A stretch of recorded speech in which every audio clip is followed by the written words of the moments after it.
Right ఇక breaking news చూస్తున్న మార్కాపురం జిల్లా కంభం వ్యవసాయ శాఖ అధికారి షేక్ మహబూబ్ ను ఏసీబీ అధికారులు అదుపులోకి తీసుకున్నారు. పురుగుల మందుల దుకాణంలోని ఎరువుల క్వాలిటీ కోసం శాంపిల్స్ సేకరించేందుకు తురిమెల్ల గ్రామానికి చెందిన రవీంద్ర అనే వ్యక్తి వద్ద షేక్ మహబూబ్ బాషా 20,000 లంచం డిమాండ్ చేశారు.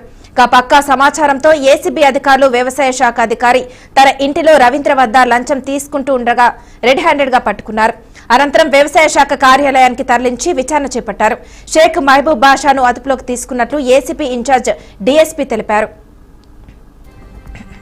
మండలంలో అగ్రికల్చర్ ఆఫీసరు ప్రతి సంవత్సరం కూడా తన పరిధిలో ఉన్నటువంటి ఎరువుల అంగాలకు సంబంధించినటువంటి శాంపుల్స్ కలెక్ట్ చేసి క్వాలిటీ చెకింగ్ కోసము ల్యాబ్ పంపిస్తూ ఉంటారు.